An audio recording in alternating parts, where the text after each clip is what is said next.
conscience.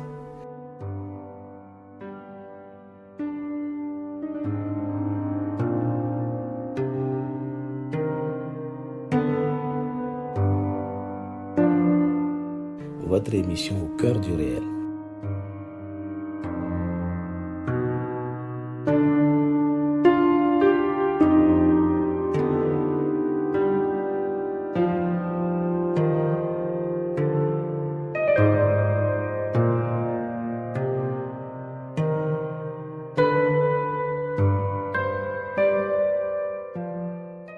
Bonjour, je suis le frère D.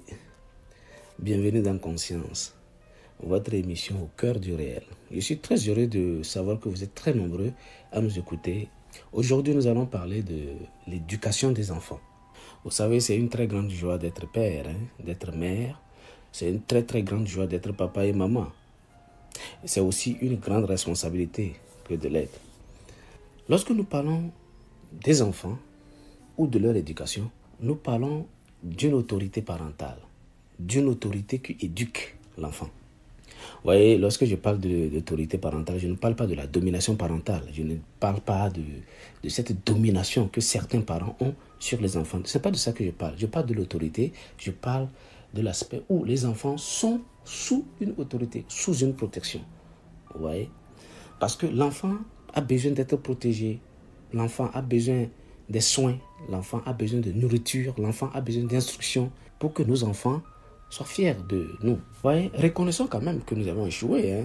Beaucoup de parents que nous sommes, nous avons échoué dans l'éducation des enfants. Nous n'allons pas nous attarder là-dessus. Lorsque nous parlons de l'éducation des enfants, je vais vous donner cet exemple, cet aspect que nous voyons. Prenons le cas d'un architecte qui conçoit et qui dessine une maison. Je prends votre propre exemple, en tant que papa, en tant que maman, en tant qu'éducateur. Lorsque vous voulez construire une maison, vous avez une image de la maison que vous voulez vous faire construire. Vous avez cette image dans votre tête et vous faites appel à un architecte. Vous faites appel à quelqu'un qui s'y connaît dans la construction. Vous l'appelez et lorsque vous faites appel à l'architecte, vous lui dites comment est-ce que vous voudrez que votre maison soit. Et cet architecte prend la charge de transcrire vos idées sur papier. Il écrit, il dessine, il prend des notes, il conçoit votre maison et il vous sort même des fois une maquette. Et vous fait une proposition de votre maison. Après, vous-même vous lui dites non, il faut corriger. Je voudrais que la cuisine soit un peu plus grande. Je voudrais que la cuisine soit un peu plus petite. Je voudrais que la salle de bain, cette salle de bain soit un peu plus grande. Je voudrais... Donc vous allez lui faire part de certaines petites corrections qu'il pourra faire. Vous voyez, c'est la même chose avec l'éducation des enfants. Lorsque nous parlons de l'éducation des enfants, en tant que père, vous êtes l'architecte de votre enfant. C'est vous l'architecte de votre enfant. Comme un architecte, en tant que père, vous avez besoin du temps. Vous avez besoin du matériel. Et vous avez besoin de l'expertise. Et votre présence est importante. Ces trois choses sont très importantes. Le temps, le matériel et votre propre présence, votre expertise dans l'éducation de l'enfant. Lorsque je parle du temps, je veux parler du temps que vous concentrez, le vrai temps que vous concentrez à votre enfant. Vous savez, votre enfant a besoin de vous. À tout moment, votre enfant a besoin de votre temps. Donnez du temps à votre enfant en causerie. Donnez du temps à votre enfant en conseil. Donnez du temps à votre enfant en conscientisation. Lorsque je parle de ces trois choses, de la causerie, des conseils, de la conscientisation, c'est des choses qui sont très importantes. Causez avec votre enfant. Partagez vos succès avec vos enfants. Partagez vos échecs avec vos enfants. Vos craintes, vos visions, vos souhaits, vos difficultés. Partagez tout avec vos enfants. Et comment est-ce que vous pouvez partager ces choses-là avec vos enfants sans causer avec eux, sans parler avec eux? Mais causez avec votre enfant. Causez avec lui. Vous savez, il n'y a pas d'âge pour causer avec vos enfants. Mais les enfants sont à vous. C'est votre progéniture. L'enfant sort de qui? L'enfant sort de vous. Tu es papa, l'enfant sort de toi. Tu es maman, l'enfant sort de toi. Mais quelle est cette honte que vous avez de parler avec vos enfants, de causer avec vos enfants? Mais je ne comprends pas. Mais comment pouvez-vous avoir honte de causer, de rire, de vous amuser avec vos enfants? Je ne comprends pas. C'est vos enfants, causez avec eux. Appelez votre fille, asseyez-vous, causez, parlez de tout sauf de rien. Causez, riez ensemble. Appelez votre fils, causez. Faites-lui part de vos craintes, faites-lui part de vos souhaits. Ce que vous avez comme vision, vos échecs du passé. Causez avec vos enfants. Partagez tout ceci avec vos enfants. Voyez, la causerie est une chose très importante dans l'éducation des enfants. Lorsque vous êtes avec votre enfant, causez avec lui. Donnez-lui votre temps en causant avec lui. En lui parlant de tout, en lui faisant rire. En lui faisant comprendre que vous avez mal lorsque vous avez vraiment mal. Dites-lui tout ce qui est dans votre cœur. Partagez-le avec votre enfant. C'est votre enfant, ça sort de vous. C'est vous en miniature en fait. Voyez, conseillez vos enfants dans le temps que vous avez en disposition pour vos enfants, lorsque vous avez du temps. Et puisque l'enfant a besoin de votre temps, mais causez avec lui. Conseillez-lui. Dites à votre enfant ce qui est bon. Montrez-lui ce qui est bon. Dites-lui ce qui est bon à faire. Ne vous attardez pas trop sur les mauvaises choses. Donnez-leur ce qui est bon. Vous savez, l'enfant a un caractère inné. L'enfant a quelque chose en lui déjà. Et il grandit avec. Que vous l'éduquiez ou pas, les mauvaises choses sont en lui déjà. Vous n'avez pas besoin de montrer à votre enfant ce qui est mauvais. Vous n'avez pas besoin de dire ce qui est mauvais à votre enfant. L'enfant, il le sait déjà. Même si vous ne lui dites pas, il a des mauvaises choses en lui. Il a déjà des mauvaises choses. Maintenant, c'est des bonnes choses, les bonnes valeurs que tous les enfants n'ont pas. Personne n'apprend à un enfant à voler. Personne n'apprend à un enfant à tricher, à mentir, à faire du mal. Non. C'est inné, ça vient de soi. Mais c'est difficile à un enfant de faire ce qui est bien. Je ne dis pas que c'est impossible, c'est difficile. C'est seulement difficile. C'est rare de trouver des enfants qui font ce qui est bon. D'eux-mêmes, c'est rare d'en trouver. Mais majoritairement, vous pouvez avoir des enfants qui mentent, qui trichent, qui volent, qui font des bêtises. Ils ont trouvé ça où? Qui les a éduqués? Ils sont venus avec. Donc maintenant, à vous de corriger ça en leur disant ce qui est bon, en leur parlant de ce qui est bon, en les conseillant sur ce qu'ils doivent éviter, en leur parlant de vos erreurs, vous aussi, de passer. Dans les conseils, parlez à vos enfants. Vous savez, vous avez été papa, vous avez vécu comme eux, vous avez eu leur âge. Vous avez eu leur âge. Vous avez été jeune. Vous étiez aussi des enfants. Et vous avez commis des erreurs lorsque vous aviez leur âge. Aujourd'hui, c'est à votre tour comme père. Vous avez déjà franchi cette étape. C'est à vous maintenant de dire à vos enfants, vous savez, j'avais ton âge, j'ai fait ceci qui n'était pas quand même bien. J'ai fait cela qui n'était pas quand même bien. Donnez-les des conseils. Vous êtes leur conseiller. Le premier conseiller d'un enfant, c'est son père, c'est sa mère, c'est son tuteur, c'est son éducateur, c'est celui qui est proche de lui. C'est lui le premier conseiller. Le temps que vous avez en disposition pour votre enfant, causez avec lui. Soyez un bon et fidèle ami. Et vous savez, dites la vérité à votre enfant. Dites la vérité à votre enfant. La vérité sur sa mère. Mais il faut aussi conscientiser vos enfants. Vous savez, nous sommes dans un monde aujourd'hui où beaucoup ont perdu la conscience. Et la conscience est une chose qui semble être révolue aujourd'hui. Les gens n'ont plus le cœur. Les gens n'ont plus le sens de ce qui est bien. Les gens ne sentent plus ce qui est bon. Et les gens ne font plus ce qui est bon. Pourquoi? Parce qu'ils ont perdu ce que nous appelons la conscience. La conscience, beaucoup l'ont perdu aujourd'hui. Beaucoup ont perdu la conscience aujourd'hui. La conscience n'existe plus. C'est pourquoi vous trouverez les gens, vous verrez des enfants, des gens qui posent des actes très ignobles. Et vous vous posez la question de savoir, est-ce que ces gens aussi c'est des êtres humains? Lorsque vous perdez la conscience, lorsque vous perdez le sens, vous n'existez plus. Vous avez perdu votre être. Et c'est très grave. Et lorsque vous ne conscientisez pas votre enfant, l'enfant va perdre ce qu'on appelle les valeurs humaines. L'enfant va perdre le sens. Et quand ça arrive à ce domaine, vous ne pouvez plus arranger. Les gens s'étonnent des fois lorsque des enfants tiennent certains propos. On dit, mais comment cet enfant parle comme ça? L'enfant là est très impoli.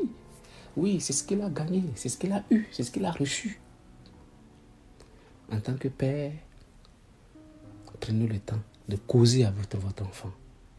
En tant que mère, prenez le temps de causer avec votre enfant. S'il vous plaît, prenez du temps pour vos enfants. Donnez-leur votre temps. Causez avec eux. Conseillez-les. Conscientisez-les. Vous savez, il n'y a pas d'âge. Il n'y a pas d'âge pour avoir le temps pour son enfant. Lorsque vous ne donnez pas du temps à votre enfant, vous le laissez à quoi? Vous le laissez à qui? Qui le fera à votre place? L'endroit où l'enfant doit recevoir les conseils, la conscientisation, causer avec une personne, c'est dans la famille, c'est dans le foyer. C'est quelque part où il y a une autorité parentale. Mais lorsque cette chose n'existe pas, comme je l'ai déjà dit, l'enfant, il grandit à faire ce qu'il a dans son cœur. Donc, parents, donnez du temps à votre enfant. Je m'attarde là-dessus parce que c'est très important.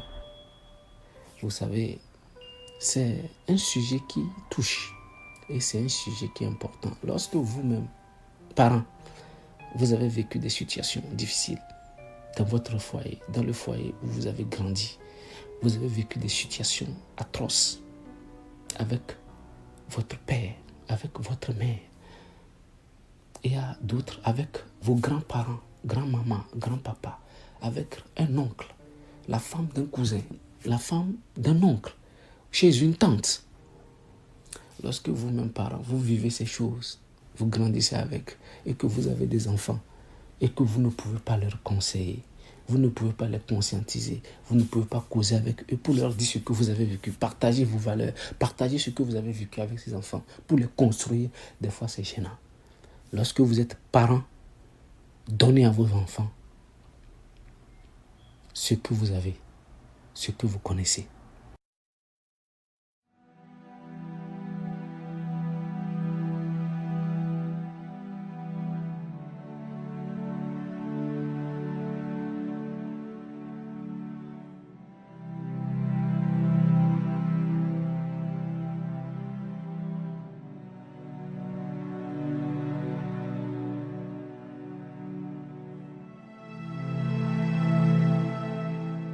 Donc maintenant, nous allons parler du matériel que vous devez avoir pour éduquer vos enfants.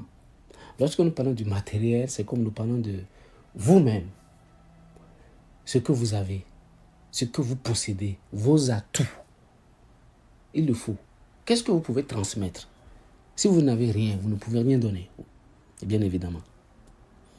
Donc, c'est quoi le matériel que vous devez avoir? Vos connaissances.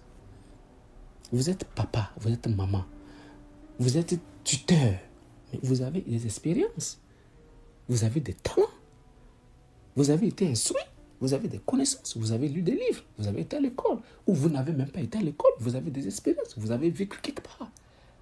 Vous avez certaines valeurs, vous avez des atouts que vous devez transmettre maintenant à votre enfant. Ça, c'est le matériel dont je parle. Vous avez quelque chose, mettez ça à la disposition de vos enfants. Ce que vous avez, mettez-le à la disposition de vos enfants. La connaissance, que ce soit connaissance intellectuelle, quelle que soit la connaissance qui soit traditionnelle, spirituelle, toute connaissance que vous avez reçue, transmettez-les à votre enfant. Vous avez fait des expériences, des mauvaises expériences, des années avant. Mais par ces expériences que vous aviez faites, vous avez appris de bonnes et de mauvaises choses. Maintenant, donnez la bonne chose à votre enfant. Ce qui est bien, ce que vous avez expérimenté de bon, donnez-lui à vos enfants. C'est très important. Les moyens financiers, que vous ayez de l'argent, mettez cela à la disposition de vos enfants. Lorsque je parle de moyens, pas seulement les moyens financiers, je parle de moyens en général. Tout moyen que vous avez, là où vous êtes, dans votre communauté, usez de ces moyens pour épanouir vos enfants. Vous avez des parcs d'attractions, vous avez des supermarchés, vous avez des marchés, vous avez des champs, vous avez de la famille. Tout ce que vous avez, mettez cela à la disposition des enfants. Mettez vos amis à la disposition de vos enfants, vos frères à la disposition de vos enfants. Tout ce qui va avec, la famille, cousins, cousines, que tout cela marche pour l'éducation de vos enfants. Utilisez tout ceci pour l'éducation de vos enfants. Ensuite, nous allons parler d'un dernier point qui est très important. Votre expertise, votre présence. J'ai parlé plus haut de la construction d'une maison. Vous savez, lorsque l'architecte conçoit la maison et que vous êtes d'accord avec ce qu'il a dessiné, ce qu'il a conçu et dessiné, on met cela à exécution. Et lorsque on commence à construire une maison, vous allez voir la présence de l'architecte, une présence régulière de l'architecte. Pourquoi l'architecte est souvent présent sur les lieux? Pour voir, est-ce que ce qu'il a dessiné, c'est ce qui est en train d'être fait sur le terrain. Il vient pour voir. Il est présent pour vérifier, corriger. C'est ce que nous devons faire aussi avec l'enfant. Il faut corriger l'enfant lorsqu'il fait mal. Mais lorsqu'il fait bien, mais il faut l'applaudir, il faut le féliciter, il faut l'encourager. C'est très important. La correction. Corriger l'enfant. Ensuite, diriger l'enfant pour mieux faire. Il faut le diriger. Il ne sait pas comment le faire. Il se tournera vers vous. Il viendra vers vous. Oh, papa, je ne comprends pas ceci. Comment est-ce que ça se fait? Maman, mais ceci là, je ne comprends pas. Pourquoi c'est comme ceci? Mais vous êtes là maintenant pour le diriger. N'oubliez pas que vous avez été son conseiller. Ou bien vous êtes son conseiller. Mais maintenant, corrigez-le. Lorsqu'il fait mal, non, ce n'est pas comme ça que tu devais le faire. Tu devais le faire de cette manière. Et vous le corrigez. Et vous lui dites, fais ça de cette manière. Et il apprend. Donc, corrigez-le. En étant présent pour lui, corrigez votre enfant. Dirigez-le. Pour qu'il fasse mieux. Mettez-lui devant le fait accompli. Ce qu'il a déjà fait, que lui-même il voit. Est-ce que j'ai bien fait ou j'ai mal fait? Vous êtes père. C'est votre responsabilité. C'est votre devoir que votre enfant réussisse. Et ça fait votre joie. Et enfin, encouragez votre enfant. Encouragez-le. Soutenez-le. Soyez là pour lui. Ne fuyez pas lorsque votre enfant a besoin de vous. Soyez là pour lui. Vous savez, nous ne sommes pas des donneurs de leçons, mais nous disons, si ce que nous sommes en train de faire et de dire, si ça peut apporter un plus dans votre foyer, si ça peut apporter un plus dans votre couple, si ça peut apporter un plus dans l'éducation que vous avez déjà amorcée avec vos enfants, si cela peut apporter un plus, si cela peut apporter quelque chose de mieux, pourquoi ne pas le faire pour voir? Nous avons déjà tenté plusieurs choses dans l'éducation des enfants. Nous avons déjà essayé certaines choses. Pourquoi ne pas essayer ce que nous n'avons pas fait? Vous savez, lorsque vous ratez l'éducation des enfants, lorsque vous ratez l'éducation de votre enfant, de votre garçon, de votre fille, vous avez tout raté. Ça a été un plaisir de partager ceci avec vous. Faisons quelque chose de bon. Cherchons à faire ce qui est bon. Je vous remercie de nous avoir suivis. Frère D, rendez-vous pour la semaine prochaine et que Dieu vous bénisse.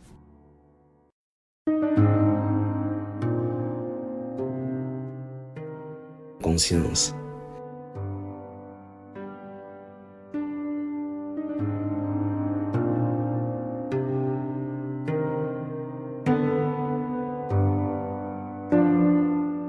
Votre émission au cœur du réel.